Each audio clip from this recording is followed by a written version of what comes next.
Zero चलते हैं। राजीव रंजन मेरे साथ जुड़ गए हैं। राजीव मंदसौर में हैं और आप सबको पता ही होगा अब तक कि राजीव वैसे तो पूरे देश में घूमते हैं, लेकिन उत्तर प्रदेश की पॉलिटिक्स पर राजीव की अच्छी पकड़ है।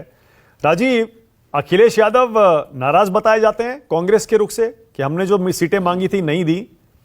लगता है आपको कोई समझौता होगा, और नहीं हुआ तो क्यों नहीं हुआ?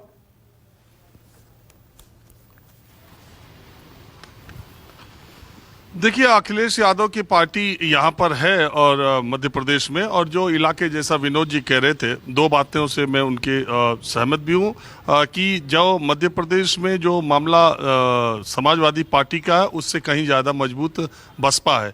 मानस अगर 2018 के मानक अगर आप चुनाव के नतीजों को देखेंगे तो 5% वोट बीएसपी को मिले थे और कांग्रेस को बीजेपी से 1% के आसपास कम वोट मिले थे। अगर बीएसपी चुनावी क्षेत्र में नहीं रही होती तो ऐसा माना जाता है कि कांग्रेस के सीटों की संख्या 120 से ज्यादा रही होती, क्योंकि बहुत 1 दर्जन के करीब सीटें कांग्रेस ऐसी जगह हार गई जहां बीएसपी के कैंडिडेट थे। 2 कैंडिडेट बीएसपी के जीते, 1 समाजवादी पार्टी का जीता, 1.3% वोट समाजवादी पार्टी को मिले, जिसका कि इस चुनाव में कोई मतलब नहीं रह जाता है। दरअसल हुआ ये कि उनके 1 विधायक जीते थे और 4 अखिलेश के और 4 उम्मीदवार दूसरे स्थान पर रहे थे और वो भारतीय जनता पार्टी से हारे थे। इसी को आधार बना करके वो 2 सीटें अखिलेश यादव चाहते थे। वैसे तो दावा 5 का कर रहे थे कि 2 सीटें उनको कांग्रेस पार्टी छोड़ दे, लेकिन इसके लिए कांग्रेस तैयार नहीं हुई। अभी की बात यह है कि अभी समय बाकी है और ये कहा जा सकता है कि हो सकता है कोई बीच का रास्ता निकल जाए। लेकिन विनोद जी ने जो दूसरी महत्वपूर्ण बात कही वो ये कि ये इलेक्शन बाइपोलर है, तो इसमें मुझे नहीं लगता कि मध्य प्रदेश में कोई तीसरी ताकत कोई भूमिका निभा पाएगी। और राजीव, जमीन पर आप जितना घूमे हैं अभी तक, क्या लहर, क्या हवा दिखाई दे रही है आपको, या फिर कांटे की टक्कर है? देखिए, मानक मैं एक ये बात तो देख रहा हूं कि मध्य प्रदेश में लोकप्रियता के स्तर पर भारतीय जनता पार्टी को चाहे जो लगे, लेकिन 18-19 साल मुख्यमंत्री रहने के बावजूद भी शिवराज सिंह चौहान के खिलाफ बहुत एंटी इनकम्बेंसी हो, ऐसा मुझे दिखाई नहीं दे रहा है। और भारतीय जनता पार्टी ने जो ये कद्दावर नेताओं को मैदान में उतारने का और सांसदों को टिकट देने का प्रयोग किया है, उससे भारतीय जनता पार्टी के और जो दूसरे बिल्कुल आम मतदाता हैं वो कंफ्यूज्ड हैं कि शिवराज सिंह चौहान की लगता है पारी खत्म हो गई। मुझे लगता है कहीं ये भारतीय जनता पार्टी का ये दांव लेना का देना ना पड़ जाए। जो दिक्कत मुझे दिखाई देती है। दूसरी बात, कांग्रेस पार्टी की लहर है और भारतीय जनता पार्टी एकदम हत्थे से उखड़ गई है, ऐसा भी मुझे दिखाई नहीं देता। ये दोनों की टक्कर मुझे कमोबेश 2018 की तरह दिख रही है जितना मैं अभी तक गया हूं, और ये कहना मेरे लिए अभी मुश्किल है। हालांकि कांग्रेस को एज इसलिए है कि बहुत सारे लोग मिलते हैं जो कहते हैं कि मैं 30 बरस का था। मैंने पहले भी आपके कार्यक्रम में बोला कि जब हम 10-12 बरस के थे तब भी शिवराज सिंह चौहान मुख्यमंत्री थे। हमारा बेटा अब 10-12 बरस का हो गया, तब भी शिवराज सिंह चौहान मुख्यमंत्री है। तो कुछ बदलाव होना चाहिए, नई सरकार आनी चाहिए। तो ये एक फैक्टर है फटीग का। तो अब मुझे जैसे जैसे चुनाव आगे बढ़ेगा और भारतीय जनता पार्टी की जब लिस्ट और सामने आएगी कांग्रेस की, तब ज्यादा क्लियर होगा। थोड़ा सा ये भी बताइए राजीव, जो ललन सिंह कह रहे हैं, वो कह रहे हैं कि हम तो समाजवादी पार्टी के साथ मिलकर लोकसभा चुनाव लड़ेंगे उत्तर प्रदेश में। अखिलेश कह रहे हैं सबको हक है। क्या वाकई नीतीश आ रहे हैं क्या उत्तर प्रदेश में चुनाव लड़ने? और क्या समाजवादी पार्टी अखिलेश यादव उनको सीटें देगी कुछ, जेडीयू को? देखिए, ये इंडिया की जो एक रणनीति है, एक गठबंधन की जो रणनीति है मानक, पहली बात तो ये है कि अखिलेश समाजवादी पार्टी की चुनावी जो स्थिति है, जो आंकड़े हैं, वो सबसे कमजोर स्थिति में है। कभी भी समाजवादी पार्टी की ये हालत नहीं रही चुनावी जो आजकल है। जितने उनके राज्यसभा लोकसभा सांसद हैं, जितने उनके विधायक हैं, मुलायम सिंह यादव कम विधायक भले रहे हो लेकिन बड़े नेता थे, उनका बड़ा औरा था। कभी भी लोकसभा में आप उनके सदस्यों की संख्या आपको पता ही है कितनी कितनी रही थी। अभी के जो हालात हैं उसमें जो बात कही जाती है, जो तर्क दिया जाता है, 2।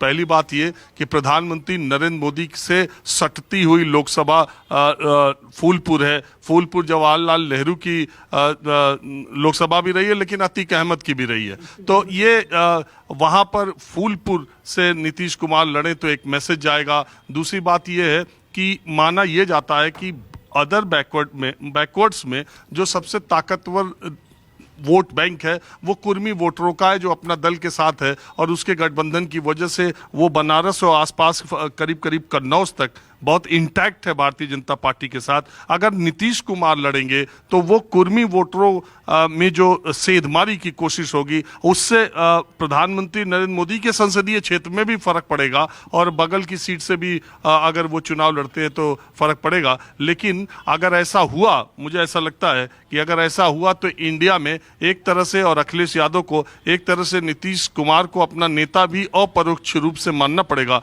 मुझे लगता है कि इसके लिए अखिलेश यादव इतनी आसानी से तैयार हो जाएं तो निश्चित तौर पर, जैसी मुझे एक जानकारी है, बीजेपी के दो एक सांसद हैं, उनको अखिलेश यादव सीधे नहीं ले पा रहे हैं, तो वाया टीएमसी उनको टिकट देने की तैयारी चल रही है। बदले में टीएमसी में से अखिलेश यादव ने पश्चिम बंगाल में ही एक टिकट मांग लिया है। तो ऐसा हो सकता है कि नीतीश कुमार अगर इधर आए तो अखिलेश यादव समाजवादी पार्टी से बिहार में एक टिकट मांगने लगे। ओके, हाँ विनोद जी, और दूसरा इसमें थोड़ा जोड़ दूं। हाँ, और जोड़ भी दीजिए, और ये भी बताइए विनोद जी, कितनी सीटें जेडीयू को समाजवादी पार्टी दे सकती है? जैसे राजीव ने कहा ना, अभी समाजवादी पार्टी कमजोर है, तो हो सकता है कि वो तैयार भी हो जाएं कि भैया नीतीश जी देखिए, आइए। समाजवादी पार्टी ने पिछले लोकसभा चुनाव में 40 सीटें दी थी बहुजन समाज पार्टी को, आधी सीटें, और आधी पर समाजवादी पार्टी लड़ी थी। तो सीटें देने के मामले में अखिलेश जी उदार हैं।